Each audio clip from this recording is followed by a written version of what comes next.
यह अगर विधान और बात आप लोगों ने जान लिया तो शिव की कृपा आप सब पे सदैव बनी रहेगी और गुरु की भी कृपा आप सब पे बनी रहेगी।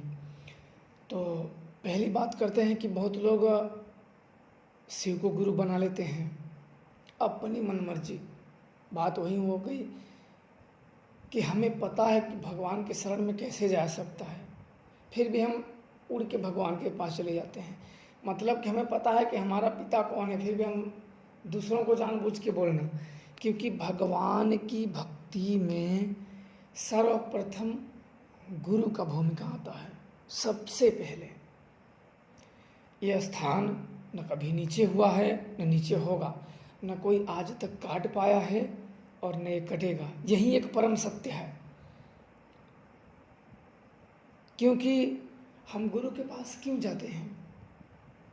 क्योंकि हमारा गुरु जो शक्ति साधना हम करने की योग्य हैं या हम करना चाहते हैं, हमारे मन में है, उनके बारे में गुरु हमें विस्तार पूर्वक बताते हैं,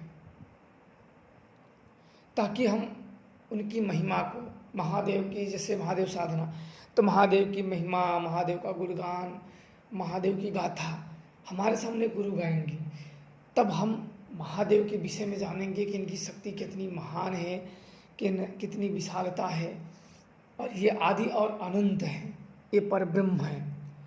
तभी हम जानेंगे ना। हम बचपन से तो जानते ही नहीं हैं, तो गुरु द्वारा, किसी द्वारा जानेंगे तब ना उनकी भक्ति करेंगे। पर अब के साधक क्या करेंगे? आँख खुली, किधर सुना देखा जाना भगवान शिव के बारे में, तुरंत भगवान शिव आज से आप मेरे गुरु हो गए हो। फिर लोगों के पास कहते फिरते रहते हैं। मेरे पास भी लोग बोलते हैं मैंने अपना गुरु भगवान को मान लिया है। अरे जब तक तुमसे कोई पूछे ना, तब तक तो गुरु का नाम मत बताओ तुम। वो तो मालूम है कि तुम एक बेहुदा काम हो और साधक नहीं हो, एक नंबर के गिदड़ आदमी हो, इसलिए तो तुम फटाफट मान लिया शिव जी को गुरु। उनकी महानता को ऐसे नहीं गिराए जाते हैं। इंसान, मेरे गुरुदेव ने कहा था कि इंसान फटाफट भगवान शिव को गुरु मानता है, लेकिन वो उनकी महानता पे दाग लगाता है। मेरा गुरु जी कैसे भगवान शिव को गुरु मान लिया? तो अच्छे बोले कि तुम भगवान शिव को गुरु मान लो, तो तुम्हारा गुरु कौन है? भगवान। और तुम किसी के साथ छल करते हो, कपट करते हो, उल्टा पुल्टा करते हो, कुछ करते हो, छल कपटी इधर उधर की काम करते हो, तो यही होता है कि महादेव के शिष्यों का हाल। मैं तो शांत हो गया कि अच्छी महादेव के शिष्य सो मर रहे हैं इधर उधर उधर उधर, एक लालच में, मोह में, माया में या अन्य कामनाओं में फंसे हैं, वो भटक रहे हैं।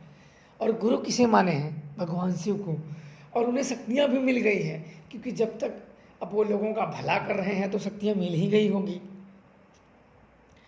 अगर महादेव की कृपा मिल गई तो शक्तियाँ मिल गई, तो दुनिया में ऐसा कोई कार्य ही नहीं जो संभव ना। फिर भी बेचारे से भूत भी सही से नहीं हटते हैं। तो इसलिए ये सब गुरु के रास्ते हो के ही जाता है। और ये नहीं होता है कि भाई भगवान शिव ने तो गुरु बना लिया तो उनके भी नाम को डुबाओगे तो उससे बड़ा पाप कोई नहीं है। क्योंकि भगवान शिव को गुरु के मानने का मतलब कि तुम्हारा आचरण देवताओं जैसे हो जाना। आपने मान भी लिया, चलो मैं मान लिया कि आप लोगों ने किसी ने शिव जी को गुरु मानते हो या मान लिया, तो क्या है अब देवताओं की तरह काम कर सकते हो? क्योंकि इंसानों के जीवन में कहाँ कब झूठ बोलना पड़े, कहाँ कब क्या बोलना पड़े, है कि नहीं? अब के तो इंसान तो पूरे दिन जैसे कि सच बस मुंह पे रहता है, बाकी तो बोलता झूठ है। तो इसलिए काफ़ी समस्या है। शिव साधना वह साधना है जो ब्रह्म शक्ति को मिलने का और उनसे एकाकार होने की साधना है। पर शिव साधना बिना गुरुओं के कभी असफल नहीं होती है, बिना गुरुओं के असफल नहीं होगी। और वो गुरु सफल कर सकता है जो इन सब के बारे में जानता हो, जो ये भेद जानता हो। क्योंकि जो सत्य और असत्य दोनों में भेद कर सकता है वही अच्छा निर्णय ले सकता है। अगर आप सबको भूत भविष्य का अगर अधिक ज्ञान हो तो आप लोग और अच्छे तरीके से निर्णय ले सकते हो।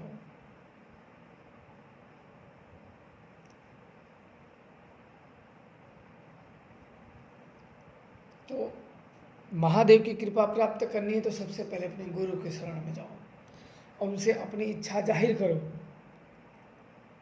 कि मुझे महादेव की साधना करनी है। तब महादेव से संबंधित आपको बताएंगे, उनकी गाथा बताएंगे, उनका महिमा बताएंगे, मंत्र बताएंगे।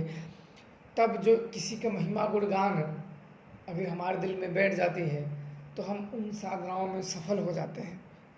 पर आजकल के लोग क्या करते हैं, आज साधना किया, 10 दिन साधना की, 20 दिन साधना की, सफल नहीं हुआ तो मंत्र भी चेंज, गुरु भी चेंज। सोचो कहाँ से कहाँ गिर गए हैं लोग।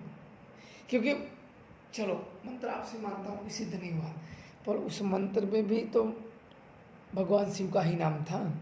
ऐसा नहीं कि कोई दूसरे का नाम था। दूसरा मंत्र लोगे वो भी भगवान शिव का। बस हो सकता है कि अगला व्यक्ति आपको दे तो विश्वास के साथ जपो, और इस व्यक्ति को आपने छोड़ दिया, इस पे विश्वास नहीं था।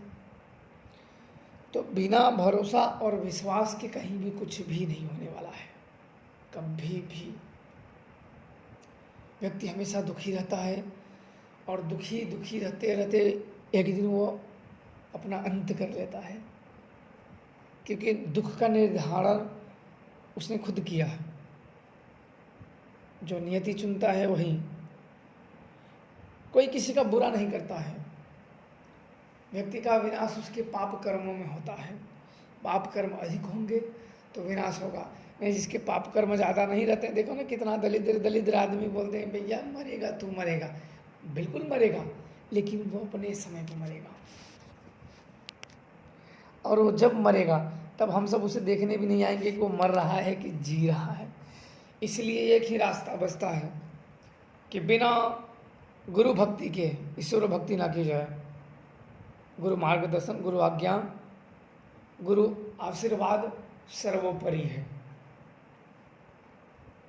इसलिए कोई भी साधना करोगे तो बिना गुरु के असफल रहोगे, क्योंकि मंत्र साधना सिद्धि निगुरुओं का काम नहीं है। आजकल क्या होता है, लोग दुखी हैं, अपने दुख के कारण मंत्र जपे, गुरु नहीं बनाए, बस ये मंत्र काम करते हैं, उसके अलग विधान होते हैं।